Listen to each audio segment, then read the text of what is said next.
नमस्कार, बहुत स्वागत है आपका न्यूज़ 18 के डिजिटल प्लेटफॉर्म पर। मैं हूं प्रशांत कटारे और बात इजराइल हमास युद्ध और इस युद्ध के बीच हमास के चंगुल में फंसे इजरायली बंधकों की, जिनमें कई बंधकों के जीवित ना होने की आशंका भी बनी हुई है। तो चलिए विस्तार से बताते हैं आपको। दरअसल गाजा में बंधकों की स्थिति गंभीर हो गई। हमास ने 47 इजरायली बंधकों की तस्वीर जारी की है, जिनमें से ज्यादातर के जीवित ना होने का दावा किया गया है। हमास ने कहा कि नेतन्याहू सरकार ने युद्ध विराम समझौते को ठुकरा दिया, जिससे बंधकों की जान खतरे में पड़ गई है।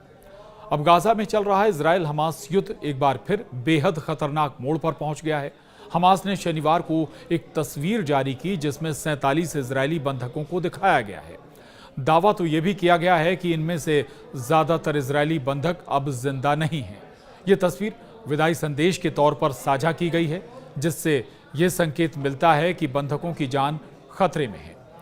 वहीं हमास ने जो तस्वीर जारी की, उसमें सभी 47 बंधकों को दिखाया गया है और हर बंधक को रॉन अराड नाम से चिन्हित किया गया है। रॉन अराड वो इजरायली वायुसेना अधिकारी थे जिन्हें 1986 में लेबनान में पकड़ लिया गया था और बाद में उनका कोई सुराग नहीं मिला। हमास की ओर से जारी तस्वीर में क्या है, ये भी आपको बताते हैं। दरअसल इस तस्वीर में हमास ने लिखा कि प्रधानमंत्री बेंजामिन नेतन्याहू ने युद्ध विराम बंधक सौदे को ठुकरा दिया और सेना प्रमुख ने भी दबाव में गाजा पर हमले की इजाजत दे दी। इस वजह से अब बंधकों की हालत बेहद खराब हो गई है। वहीं इजरायली अखबार वायनेट के मुताबिक 47 बंधकों में से केवल 20 के जिंदा होने की संभावना है, जबकि 2 की हालत नाजुक बताई जा रही है। वहीं बाकी के मरने की आशंका है। हमास के सशस्त्र विंग अल कसम ब्रिगेड ने कहा कि आपके कैदी गाजा के अलग अलग इलाकों में हैं। उनकी जान की जिम्मेदारी हमारी नहीं होगी, क्योंकि नेतन्याहू ने उन्हें मारने का रास्ता चुन लिया है। उन्होंने धमकी दी कि अगर इजराइल का हमला जारी रहा तो बंधकों का हश्र भी रॉन अराड जैसा ही होगा, यानी ना जीवित मिलेंगे और ना ही मृत। इससे पहले जनवरी से मार्च 2024 के बीच हुए युद्ध विराम में हमास ने 30 बंधकों को छोड़ा था, जिनमें 20 नागरिक, 5 सैनिक और 5 थाई नागरिक थे। इसके अलावा 8 मृत बंधकों के शव भी लौटाए गए थे। मई में उन्होंने एक अमेरिकी इजरायली बंधक को संकेत के रूप में रिहा किया था। हमास के बदले में इजराइल ने उस दौरान 2000 कैदियों को रिहा किया था, लेकिन मौजूदा स्थिति में तनाव फिर से चरम पर है। दूसरी ओर इजराइल अब पहले से ज्यादा आक्रामक है और गाजा में नागरिकों से शहर खाली करने को कह रहा है। तो गाजा में रहने वाले नागरिकों के सिर पर बारूदी खतरा हर वक्त बना हुआ है। एक तरफ खाद्य सामग्री की भारी कमी हो रही है, तो दूसरी तरफ स्वास्थ्य व्यवस्थाएं भी इजरायली बमबारी में पूरी तरह से चरमरा चुकी हैं। इधर एक बार फिर गाजा सिटी में शुक्रवार देर रात इजरायली हमलों में कम से कम 14 लोगों की मौत हुई। इजराइल लगातार अपने हमले तेज कर रहा है, नागरिकों से शहर खाली करने की अपील कर रहा है। इसी बीच पश्चिमी देशों में भी गाजा युद्ध को लेकर नाराजगी बढ़ रही है। कुछ देश अब संयुक्त राष्ट्र महासभा में फिलिस्तीन को स्वतंत्र देश के रूप में मान्यता देने की तैयारी भी कर रहे हैं।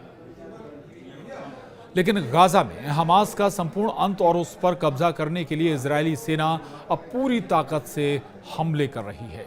जिन भी इमारतों में हमास के ठिकाने हैं, उन्हें चुन चुन कर तबाह किया जा रहा है।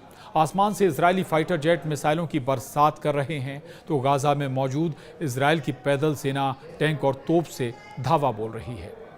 तो गाजा सिटी में बहुमंजिला इमारतों की नींव पर इजराइल ने 3 मिसाइलें दागी, तो बिल्डिंगें जमींदोज हो गईं।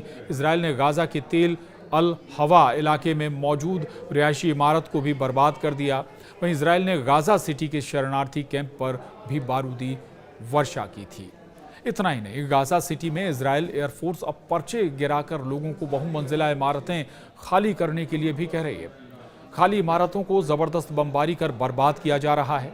गाजा में जिस तरह से इजराइल नरसंहार कर रहा है, इजराइल का विरोध तेज हो गया है। यूरोपियन यूनियन ने इजराइल पर नए प्रतिबंध लगाने का फैसला लिया है, तो ब्रिटेन, फ्रांस और कनाडा ने इजराइल के हमले की आलोचना की है। ब्रिटेन और फ्रांस के इस फैसले से न सिर्फ नेतन्याहू बल्कि ट्रंप भी भड़क गए हैं। रिपोर्ट के मुताबिक इजरायली सेना विध्वंसक हमले कर आने वाले दिनों में पूरे गाजा पर नियंत्रण कर लेना चाहती है। सूत्रों की माने तो इजरायल बाद में गाजा का विलय कर ग्रेटर इजराइल का निर्माण करने का मकसद पाले हुए है। लेकिन इजराइल का ये सपना इतना आसान भी नहीं है।